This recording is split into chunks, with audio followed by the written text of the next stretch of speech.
الحمدللہ رب العالمین الصلاۃ والسلام علی رسولہ الکریم وعلی آلہ واصحابہ اجمعین اما بعد اعوذ باللہ من الشیطان الرجیم بسم اللہ الرحمن الرحیم۔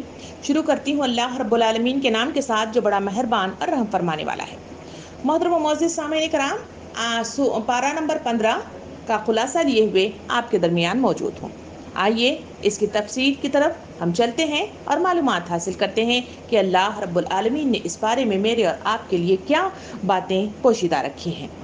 پارہ 15 سورہ بنی اسرائیل اور سورہ کہف کے آدھے حصے پر مشتمل 185 آیات اور 22 رکوعات پر مشتمل یہ پارہ مجھے اور آپ کو مخاطب کرتا ہے۔ سامعین کرام، سورہ بنی اسرائیل مکی صورتوں میں سے ایک صورت ہے۔ اس صورت کا آغاز میں شروع ہوتا ہے معراج کے واقعے کے ساتھ۔ معراج کہتے ہیں سیڑھی کو، اور یہ واقعہ ہجرت کے 1 سال پہلے مکے میں پیش آیا تھا۔ اس واقعے کا مقصد حضور صلی اللہ علیہ وسلم کو آسمان کی سیر کروانا اور چند نشانیاں آپ صلی اللہ علیہ وسلم کو دکھانا تھا۔ اس واقعے میں 2 طرح کے سفر کا تذکرہ کیا گیا ہے۔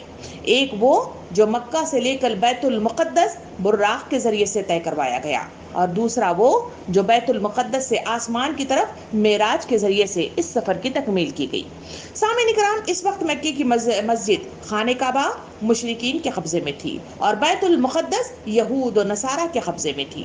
ان دونوں مساجد کو شرک سے پاک کرنا اللہ رب العالمین کا شیوا تھا۔ اسی مقصد کے تحت حضرت جبرائیل علیہ السلام نبی کریم صلی اللہ علیہ وسلم کے پاس پہنچتے ہیں اور انہیں جگا کر ان کے سینے کو علم اور بردباری سے بھر کر براق کے ذریعے سے بیت المقدس کے طرف لے کر اڑ جاتے ہیں۔ وہاں آپ صلی اللہ علیہ وسلم تمام انبیاء کرام کی امامت کرتے ہیں اور آپ اس معراج کے ذریعے اوپر آسمان کی طرف چڑھتے ہیں اور وہاں پر جنت اور دوزخ کا مشاہدہ کرتے ہیں۔ وہاں پر جہاں مشاہدہ کیا گیا ان میں سے ایک وہ بھی تھا جہاں ایک بڑے سے پیٹ والے شخص کا تذکرہ کیا گیا اور مشاہدہ کروایا گیا، جس کے اندر زہریلے قسم کے سانپ بھرے ہوئے تھے۔ پوچھنے پر معلوم ہوا کہ یہ وہ شخص ہے جو دنیا میں سود خوری کھایا کرتا تھا اور سود خور تھا۔ اور کچھ خواتین کو دیکھا گیا جہاں وہ اپنے سینوں کے بر لٹکی ہوئی تھی۔ ان کے پاس 2 طرح کے گوشت تھے، ایک لذیذ گوشت جس میں خوشبو ہی خوشبو تھی، اور دوسرا بدبودار گوشت جس میں سڑان تھی۔ اور وہ خواتین کا یہ حال تھا کہ وہ اپنے لذیذ گوشت کو کھانے کی بجائے وہ اس گوشت کو کھا رہے تھے جس میں سڑان اور بدبو تھی۔ پوچھا گیا تو معلوم ہوا کہ یہ وہ خواتین ہیں جو دنیا میں زناکاری کے ذریعے سے اپنے شوہروں پر ایسے بچے مون دیتی تھی جو ان کے نہیں تھے۔ پھر ایک اور مشاہدہ کرایا گیا، وہ ہے ایک بڑا سا پتھر تھا، اس میں ایک چھوٹا سا سوراخ تھا، اس سوراخ میں ایک موٹے تازے بیل اس کی کوشش کر رہا ہے کہ اس طرف وہ نکل پڑے۔ بڑی کوششوں کے بعد زخمی ہو کر باہر نکل پڑتا ہے اور پھر وہی زخمی حالت میں پھر دوبارہ اس ناکے کے ذریعے سے اندر آنے کی کوشش کر رہا ہے۔ نبی کریم صلی اللہ علیہ وسلم نے پوچھا تو جبرائیل علیہ السلام نے بتایا کہ معاشرے میں یہ وہ لوگوں کی مثالیں ہیں جو اپنی زبان کے ذریعے سے معاشرے میں فساد برپا کرتے ہیں۔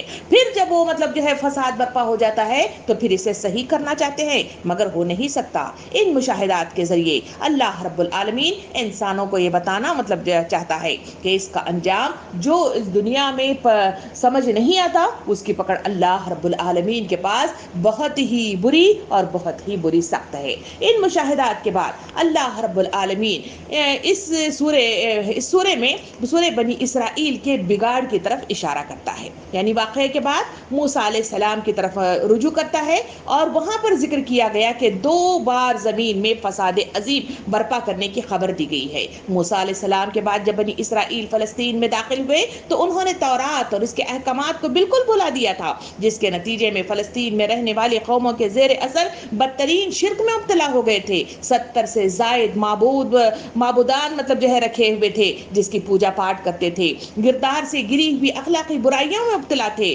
تابوت سکینہ ان کے پاس سے گم ہو گیا تھا، انبیاء کرام کو بے دخل کر دیا گیا تھا، انبیاء کی باتوں کو ماننے کے لیے تیار نہ ہو رہے تھے اور انبیاء کا قتل عام بھی کیا جا رہا تھا۔ ایسے حالات میں 598 قبل مسیح میں ایک جبار اور ظالم حکمران بخت نظر نے یروشلم پر حملہ کر دیا اور ان کے حکمرانوں کو قید کر دیا گیا اور سب کو مسمار کر دیا گیا اور تمام یہودیوں کو شہر سے باہر نکال دیا. اس طرح وہ تتر بتر ہو کر رہ گیا. اس کے بعد ایک لمبا عرصہ گزرا اور وہاں وہ در در کی ٹھوکریں کھاتے ہوئے رہے. اس کی طرف نظر ثانی کرتے ہوئے اللہ رب العالمین ارشاد فرماتا ہے کہ 539 قبل مسیح میں انہیں پھر سے فلسطین میں داخل ہونے اور آباد ہونے کا موقع ان یہودیوں یعنی بنی اسرائیل کو ملا. جب یہ موقع ملا اور وہ جمع ہوئے تو پھر اپنی آزمائشوں میں گزری ہوئی ان حالات کو وہ فراموش کر بیٹھے جو ان پر اتنے لمبے عرصے تک جو آزمائش گزر چکی تھی, جس میں در بدر کی ٹھوکریں کھا رہے تھے. مگر وہاں انہوں نے ان تمام بھلانے کے ساتھ انہوں نے دنیا پرستی میں اپنے آپ کو مشغول کر لیا. اس کی بنا پر ان کے درمیان اتحاد ختم ہو گیا اور پھوٹ پڑ گئی اور یہ لوگ آپس میں لڑ مرنے لگے. ایسے حالات میں ان کے درمیان انبیاء کرام تھے, مگر دنیا پرستی نے ان کو نبیوں کی باتوں کی طرف توجہ دینے سے محروم کر رکھا تھا. اسی طرح وہاں کا ایک بادشاہ تھا ہیرودیس نامی, جو رومی حکمران تھا. اس نے ان کو خاک آلود کیا, ان پر حکمرانی کی. ہیرودیس کا دوسرے بیٹے کا تذکرہ آتا ہے جس نے ایک اپنے رقاصہ کی فرمائش پر حضرت یحییٰ علیہ السلام کا سر قلم کر دیا تھا اور یہودیوں کا قتل عام بڑے پیمانے پر کیا گیا تھا. تاریخ کے صفحات مجھے اور آپ کو بتاتے ہیں کہ 1,33,000 افراد قتل کر دیے گئے, 67,000 لوگ غلام بنائے گئے اور ہزاروں آدمیوں کو پکڑ کر کانوں میں کام کرنے کے لیے بھیج دیا گیا. ہزاروں آدمیوں کو ایمفی تھیٹرز میں جنگلی جانوروں سے پھڑوانے اور پھر شمشیروں کے کھیل کا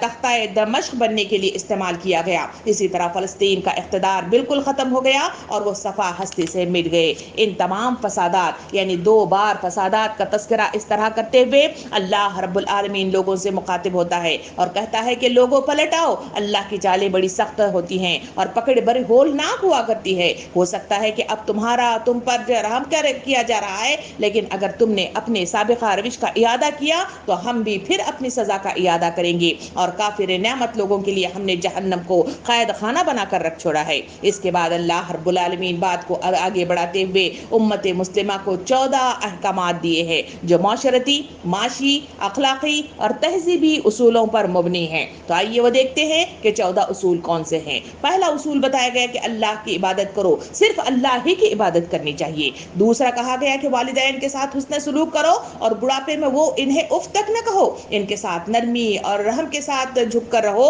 اور ان کے حق میں دعائیں کرتے رہو. تیسرا کہا گیا کہ رشتہ داروں, مسکین اور مسافر کا حق ادا کرو. چوتھا کہا گیا کہ فضول خرچی نہ کرو. پانچواں کہا گیا کہ اگر حاجت مند رشتہ داروں اور مسکینوں اور مسافروں سے کترانا ہو تو انہیں نرم جواب دیا کرو. چھٹا کہا گیا کہ نہ کنجوسی کرو, نہ فضول خرچی کرو کہ ملامت زدہ یا عاجز بن کر رہ جاؤ. ساتواں کہا گیا کہ اپنے اولاد کو افلاس کے ڈر سے قتل نہ کرو.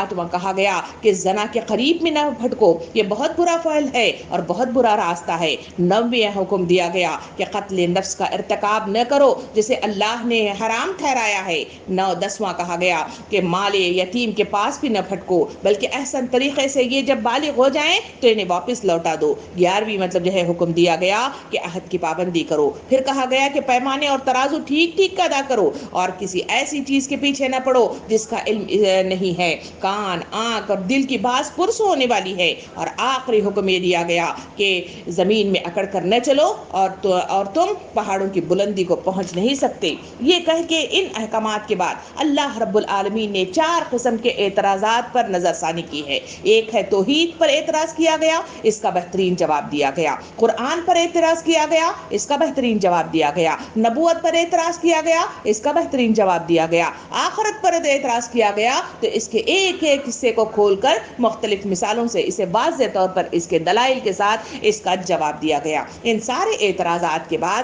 پارے میں اللہ رب العالمین فرماتا ہے کہ کر لو اعتراضات اور سرکشیاں, ہم تمہیں گھیر لائیں گے اور جب تمہیں زقوم کا پھل کھانے کو دیا جائے گا تب تمہیں پتا چلے گا کہ کس طرح تم نے سرکشیاں کی اور اب ان کی پاداش میں پکڑے گئے ہو. اس کے بعد واقعہ آدم اور حوا کا واقعہ پھر سے دوبارہ سے پیش کیا گیا اور بتایا گیا کہ دنیا میں حق و باطل کی جنگ کا اصل جڑ کیا ہے, اس کی طرف نظر ثانی کی گئی اور لوگوں کو ذہن نشین کروایا گیا. کہا گیا کہ دراصل شیطان کی اکڑ اور غرور اور انتقام کی بنا پر یہ تمام حق و باطل کی جنگ ہے. جب شیطان کے مقابلے میں اللہ اللہ رب العالمین نے انسانوں کو فضیلت دی تو وہ حسد کا شکار ہو گیا اور اس نے سجدہ نہ کرنے کی ٹھان لی اور غرور اور تکبر کا اظہار کرنے لگا. پھر جب زمین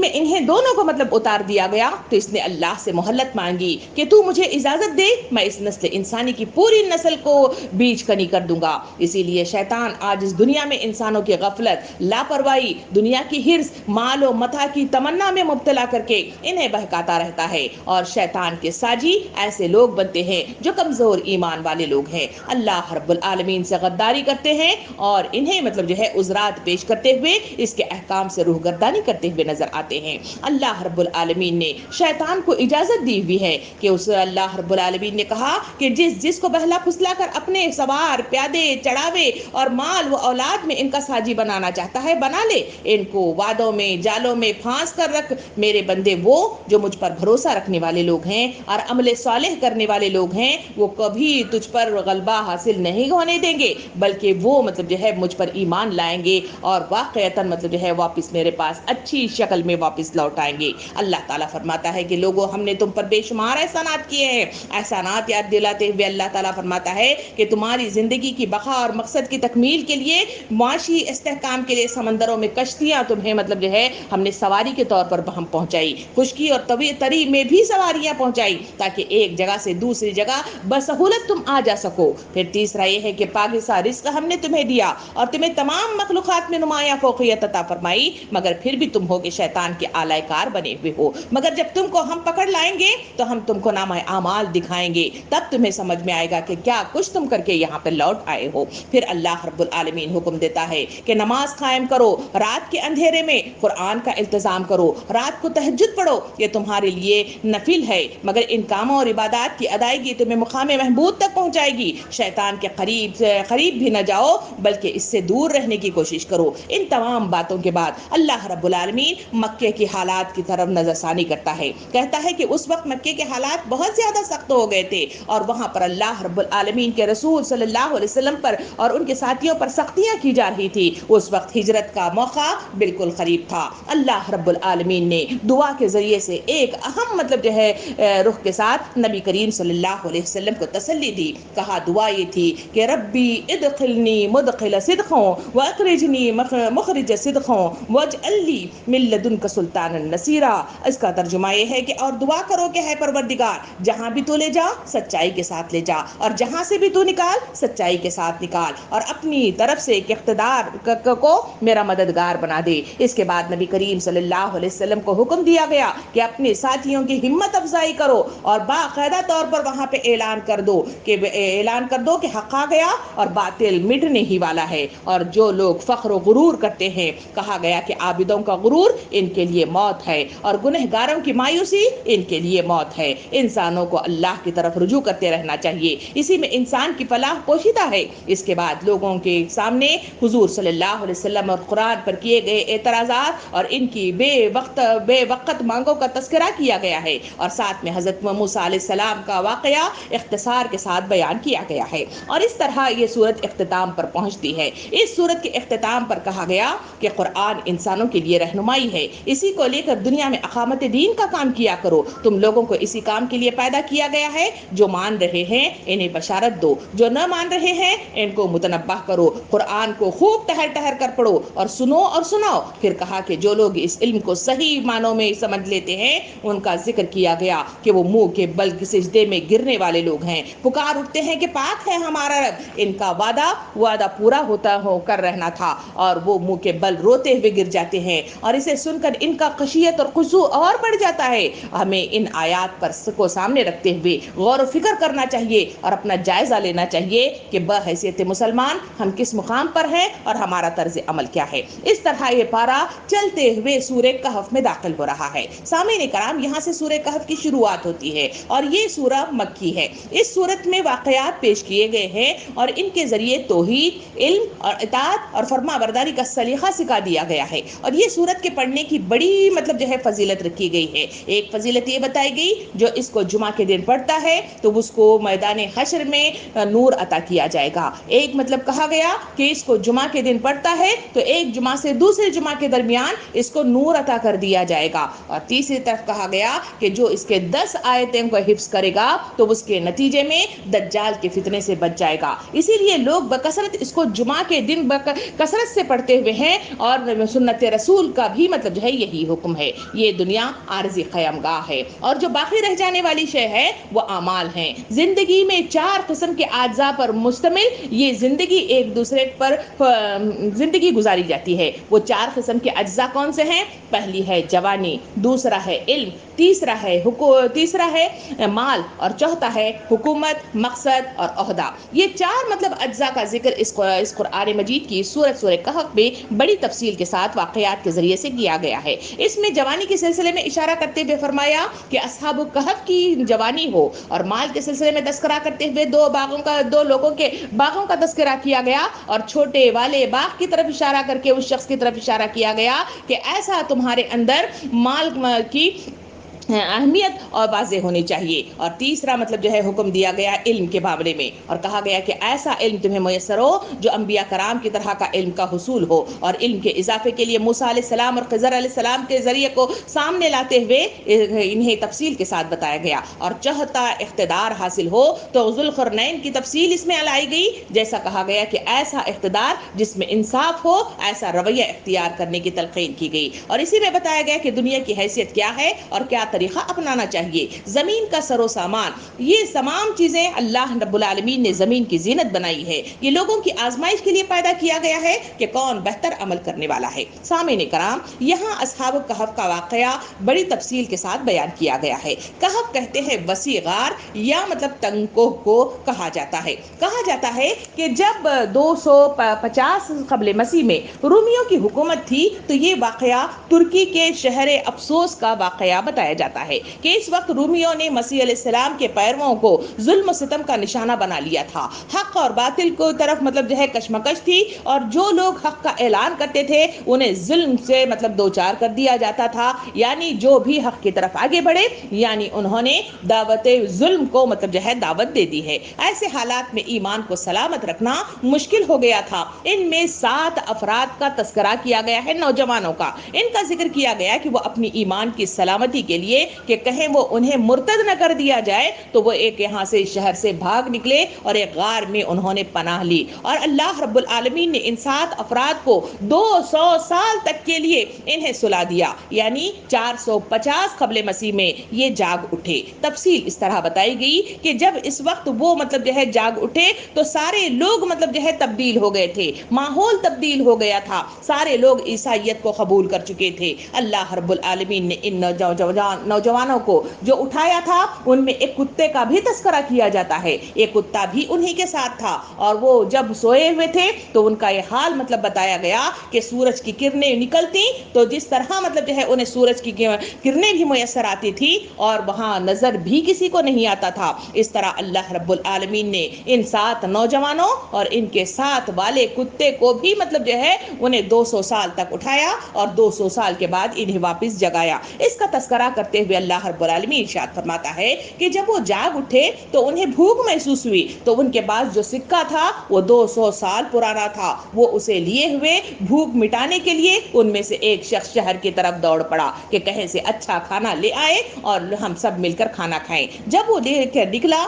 تو وہاں ان کا لباس، اس کی سج دھج، اس کی زبان، ہر چیز ایک تماشا بن کر رہ گئی تھی. لوگ اس کی طرف بڑی ہی مطلب جو ہے تعجب زدہ ہو کر دیکھ رہے تھے. جب وہ کھانا لینے کے لیے وہاں پہنچا اور کھانا لینے کے بعد پر جو سکہ اس نے دیا تو وہ تو 200 سال پرانا زمانے کا سکہ تھا. اسے دیکھ کر وہاں کا شخص مطلب جو ہے بڑا مطلب جو ہے اچنبے میں آ گیا اور وہ چوکن نہ ہو گیا. اس نے سوچا کہ یہ پرانا خزانہ اس کے ہاتھ آیا ہے. یہ سوچ کر سب لوگوں کو وہاں جمع کر دیا اور اسے پکڑ کر حکام کے حوالے کیا. جب اس شخص کو وہاں پہ حکام کے سامنے پیش کیا گیا تو معاملہ بالکل پوری طرح سے کھل کر سامنے آیا کہ یہ شخص تو پیروان مسیح ہے جو اپنا ایمان بچانے کے لیے بھاگ کھڑے نکلے تھے، سب لوگ ہجوم کی شکل میں غار میں جمع ہونے لگے، اور یہ لوگ جو اصحاب کہف تھے، یہ سارے نوجوان انہیں سلام کر کے غار میں اپنی جگہ پر پہنچے، وہاں پر لیٹ گئے، اور پھر وہاں ان کی روح آسمان کی طرف پرواز کر گئی۔ اللہ رب العالمین ان کی طرف اشارہ کر کے، اس واقعے کی طرف اشارہ کرتے ہوئے فرمایا کہ اس وقت لوگ جو قیامت کا اس وقت انکار کرنے والے لوگ تھے، اور وہ آخرت اور عالم برزخ کی طرف سے مطلب جو ہے شک میں پڑے ہوئے تھے، تو جب یہ واقعہ پیش آیا، اللہ رب العالمین چاہتا تھا کہ آخرت پر یقین ان کا مضبوط کر دیا جائے۔ اس واقعے کے ذریعے سے، اس واقعے کے ذریعے سے یقین دوبارہ سے ان کو دوبارہ کرنے کی ضرورت تھی، مگر اللہ تعالیٰ فرماتا ہے کہ وہاں ان کا یہ حال تھا کہ وہ لوگ وہاں پہ جمع ہوئے، مگر اس کے برخلاف کہ وہ مطلب جو ہے اللہ کے اس یقین پر کامل یقین لاتے اور اس مطلب آخرت پر دوبارہ سے یقین پیدا کرتے، مگر اس واقعے نے ان کے اندر جو تبدیلی پیدا کی اور جو رویہ انہوں نے اختیار کیا، اس کی طرف اشارہ کیا گیا کہ وہ لوگ کہنے لگے، اس بات پر جھگڑنے لگے کہ وہ 5 تھے، دوسرا ان کا کتا تھا، 6 تھے یا 7واں ان کا کتا تھا، 8 تھے یا 9واں ان کا کتا تھا، یا مطلب جو ہے یہ اس بات پر وہ جھگڑتے رہے کہ آخر یہ کتنے تھے۔ اس پر بحث و مباحثہ ان کے درمیان چلتا رہا۔ اس کے بعد ایک نے پکار کر کہا کہ ایسا نہیں ہے، اب یہ مطلب جو ہے مر گئے ہیں، یعنی اللہ کے پاس روح ان کی پرواز کر گئی ہے، تو آؤ ان کے مطلب جو ہے اوپر ہم ایک مقبرہ بناتے ہیں، اس کو ایک عبادت گاہ بناتے ہیں، اور ان کے ذریعے سے اللہ کے درمیان ہم وسیلہ تلاش کرنے کی کوشش کرتے ہیں۔ اللہ رب العالمین اس واقعے کو بتاتے ہوئے نیکسٹ ایک اور قصے کی طرف دروازہ کھولتا ہے۔ یہ واقعہ ہے 2 باغوں والے اشخاص کا۔ کہا گیا کہ یہ مطلب جو ہے 2 باغ والے اشخاص تھے، ایک کا بڑا تھا اور ایک کا چھوٹا تھا، اور وہ خوب مطلب جو ہے جو بڑا والا باغ تھا اس میں وہ اس کے پاس نہریں بھی تھی اور خوب اس سے فائدہ کما رہا تھا۔ واقعہ یوں بتایا گیا کہ وہ غرور اور گھمنڈ میں آ گیا تھا، اور اس نے کہا کہ یہ سب کچھ میری کاوشوں اور صلاحیتوں کا نتیجہ ہے، وہ دولت کبھی فنا نہیں ہوگی، اللہ کی طرف اگر میں پلٹ بھی گیا تو اس سے شاندار جگہ میں حاصل کر لوں گا، اور لوگوں کو دینے کے لیے وہ ہمیشہ کتراتا رہتا تھا۔ اور اس کے دوست نے اس سے کہا، چھوٹے باغ والے نے کہا کہ ایسا نہ کہو، یہ نفس کا شرک ہے، کہو ماشاء اللہ لا حول ولا قوت الا باللہ، مگر وہ نہ مانا۔ ایک دن وہ فصل کاٹنے کے لیے صبح صبح نکل کھڑا ہوا کہ کہیں لوگ اس کے پاس مانگنے کے لیے نہ آئے، میں جلدی سے اس باغ کی کٹوائی کروں گا اور اس سے خوب فائدہ حاصل کروں گا، مگر وہاں گیا تو کیا دیکھتا ہے کہ ٹڈی دل اس پر حملہ ہوئے اور سارا باغ جھلس کر راکھ ہو گیا۔ تو اس وقت وہ پکار اٹھا کہ ہاں میں نے فخر کیا تھا۔ اس وقت اس کو پتا چلا کہ کار سازی کا اختیار اللہ خدا ہے برزخ برحق ہی کے حق میں ہے، اور وہی مطلب کار فرمائی کرتا ہے اور وہی کا حکم چلتا ہے، اور اسی سے مطلب جو ہے سارے انتظامات اس دنیا کے چلتے ہیں۔ سامعین اکرام، اس واقعے کے بعد ایک اور واقعہ اس میں بیان کیا گیا، وہ ہے موسیٰ علیہ السلام کا خضر علیہ السلام سے ملاقات کا واقعہ۔ سامعین اکرام، علم ایک ظاہری ہوتا ہے اور ایک مطلب جو ہے مخفی علم ہوتا ہے، اور اس کائنات کا جو نظام چل رہا ہے وہ ایک ظاہری علم کے بدولت اور ایک مخفی علم کے بدولت یہ سارا انتظام کائنات اس کو اللہ رب العالمین چلا رہا ہے۔ مثلا اس صورت میں مطلب تفصیل کے ساتھ جو واقعہ بیان کیا گیا اس میں مطلب اس طرح کے واقعے کے ذریعے سے جو ذہن نشین کروانا ہے وہ ایک مخفی علم کہ کہاں ہم دنیا میں دیکھتے ہیں کہ کسی کو موت آتی ہے، کسی کا بچہ چھین لیا جاتا ہے، کسی کو نقصان سے مطلب جو ہے سابقہ پیش آتا ہے، اور کبھی کسی نیک لوگوں کو آزمائش میں مبتلا کر دیا جاتا ہے، جبکہ اس کے مقابلے میں بدکار قسم کے لوگ اور سرکشی اختیار کرنے والے لوگوں کو عیش آرام مال و دولت عطا کر دی جاتی ہے، اور بظاہر ہم انسانوں کو ایسا لگنے لگتا ہے کہ ہمارے ساتھ یہ بالکل بھی صحیح نہیں ہوا ہے، مگر ان کا علم اللہ ہی کو ہوتا ہے۔ اس کا کچھ حصہ موسیٰ علیہ السلام کو دے کر آشکارا کیا گیا کہ ہر علم ایک مخفی ہے اور ایک ظاہری ہے۔ آئیے واقعے کی طرف ہم چلتے ہیں۔ واقعہ کچھ یوں بیان کیا گیا ہے کہ موسیٰ علیہ السلام کو حکم ہوا کہ آپ فلاں جگہ جائیے، وہاں آپ کو ایک شخص ملے گا، اس سے علم حاصل کرو۔ آپ وہاں چلے اور ایک جگہ پہنچے، ان کے پاس وہ نشانی کے طور پر ملاقات کا جو نشانی بتائی گئی تھی، ان کے پاس ایک مچھلی تھی، اور اس کی حفاظت اس کے غلام مطلب موسیٰ علیہ السلام کے غلام کر رہے تھے۔ ملنے کی جگہ وہ تھی جہاں یہ مچھلی گم ہو گئی۔ وہاں آپ نے غلام سے مطلب جو ہے کچھ دور جانے کے بعد اس مچھلی کے سلسلے میں پوچھا، تو اس نے کہا کہ آقا میں آپ کو بتانا بھول گیا، میں سستانے کے لیے ہم لوگ جہاں پہ رکے ہوئے تھے وہاں پر مچھلی اچانک مطلب جو ہے نکلی اور پھر سے وہ پانی میں وہ ڈوب گئی. تو اس وقت موسیٰ علیہ السلام واپس پلٹے اور پھر مطلب جو ہے اس شخص سے ملاقات کی, اور وہ شخص کا نام تھا حضرت خضر علیہ السلام. ان کا تذکرہ کرتے ہوئے قرآن کہتا ہے کہ موسیٰ علیہ السلام نے کہا کہ کیا میں آپ کے ساتھ رہ سکتا ہوں تاکہ میں آپ سے علم حاصل کروں. حضرت خضر علیہ السلام نے کہا کہ تم صبر نہیں کر سکتے؟ انہوں نے کہا انشاءاللہ آپ مجھے صابروں میں سے پائیں گے. پھر وہ ایک طرف چل نکلے تو ایک کشتی میں سوار ہوئے. جب کشتی میں سوار ہوئے تو اس شخص نے کشتی میں شگاف کر دیا. موسیٰ علیہ السلام بے قرار ہو اٹھے اور فوراً سوال کر ڈالا کہ آپ نے ایسا کیوں کیا؟ ساری کشتی کے لوگوں کو ڈوب جائیں گے.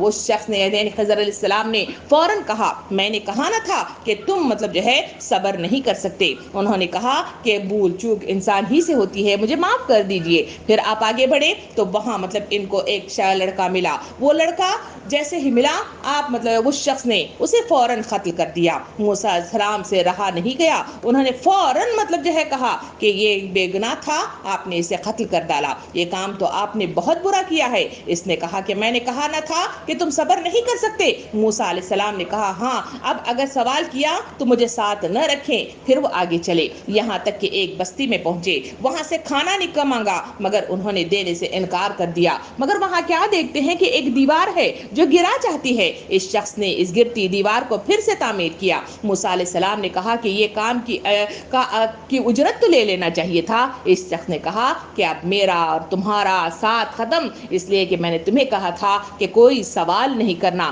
تم سوال پر سوال کرتے ہو, اب تمہارا اور میرا مطلب جو ہے ساتھ بالکل ختم ہو گیا ہے. اور میں تمہیں بتاتا ہوں جو واقعات ہوئے ہیں اس کا حاصل کیا تھا. کہا کہ پہلا مطلب جو ہے واقعہ جو کشتی کو میں چھیڑ ڈالنے کی بات تھی, بات دراصل یہ ہے کہ وہاں مطلب جو ہے جہاں بستی داخل ہوتی ہے وہاں ایک بادشاہ ہے جو جبار قسم کا ہے, زبردستی مزدوروں کی کشتیوں کو چھین لیتا ہے. اسی لیے میں نے اس کو عیب دار بنا دیا تاکہ اس سے کشتی نہ چھینے. پھر دوسرا جو واقعہ ہے وہ ہے ایک لڑکے کا. اس لڑکے کو جو قتل کیا گیا تھا اس لیے کہ اس کے والدین مومن ہیں اور وہ لڑکا سرکش اور کفر کی وجہ سے اس کو تنگ کرتا ہے, اس لیے قتل کر دیا گیا. اور تیسرا ہے کہ جو دیوار بنائی گئی وہ ایک صالح اولاد کی مطلب جو ہے ایک خزانہ جو اس دیوار کے نیچے مدفون ہے. ان کا باپ یہ یتیم لڑکے ہیں اور ان کا باپ نیک کردار آدمی ہے, اس لیے وہاں اللہ رب العالمین نے چاہا کہ بچے بالغ ہونے تک اس کی حفاظت ہو, اس لیے ان کی تعمیر کی گئی. سامعین کرام, ان تمام واقعات کو یہاں پارہ نمبر 15 میں بیان کرنے کے بعد اللہ رب العالمین جو بات بیان کرنا چاہتا ہے وہ یہ ہے کہ جو واقعات سورہ کہف کے ذریعے سے بتائے گئے وہ علم کے تعلق سے بتائے گئے. کہا گیا کہ اللہ کی مشیت ہے کہ وہ کس طرح نظام کو چلانے کے لیے کسی کو مار دیتا ہے, کسی سے چھین لیتا ہے, کسی کو عطا کر دیتا ہے, کسی کو مشکلات میں مبتلا کر دیتا ہے اور کسی کو آسائشیں عطا کر دیتا ہے, کسی کو نپات اللہ عطا کر دیتا ہے اور کسی کو کھلا رزق عطا کرتا ہے. یہ اللہ رب العالمین کی مشیت ہے جو ایک مخفی علم کے تحت دنیا میں چلتی آ رہی ہے. سامعین کرام, ان تمام باتوں کے نچوڑ کے بعد جو بات اہم ترین بتائی گئی وہ اس کی طرف نظر ثانی کرنے کی ضرورت ہے, اور وہ نظر ثانی کے لیے مجھے اور آپ کو 14 قسم کے امینڈمنٹس دیے گئے. یہ وہ مطلب جو ہے کمانڈمنٹس ہیں جس کا میرے اور آپ کو مطلب جو ہے اہم ترین اس پر عمل کرنا, ان احکامات کو اپنی زندگی میں جاری کرنا اہم ترین مطلب حق ہے جس کی طرف ادائیگی کی طرف مجھے اور آپ کو اشارہ کیا گیا. اور اس مطلب جو ہے پارے کے اندر مختلف اعتراضات کی طرف اشارہ کیا گیا. یہ وہ اعتراضات ہیں جو ہر دور میں مطلب کیے جاتے ہیں, اس لیے اس میں پریشان ہونے کی ضرورت نہیں ہے, بلکہ آزمائشیں انسانی زندگی میں آتی ہی رہتی ہیں. اسی لیے مجھے اور آپ کو ضرورت اس بات کی ہے کہ اللہ کی طرف پلٹے, رجوع اللہ کرے, حق گوئی کے ساتھ اس کا اظہار کرے اور دنیا کے اندر بگڑی ہوئی انسانیت کو صحیح رخ کے ساتھ انہیں سمجھانے, انہیں رجوع اللہ کرنے, ہدایت سے جو ہے سرفراز کرنے کی حتی الامکان کوشش اس قرآن مجید کے اس پارے کا حاصل ہے جو میرے اور آپ کے سامنے پیش کیا گیا ہے. اللہ رب العالمین سے دعا ہے کہ ان تمام باتوں کو سمجھنے, اس کے مطابق عمل پیرا ہونے اور اپنی اصلاح کرنے اور شعوری احساسات کے ساتھ اللہ رب العالمین کی طرف متوجہ ہونے کی مجھے اور آپ کو توفیق عطا فرمائے. آمین. وآخر الدعوانا ان الحمدللہ رب العالمین.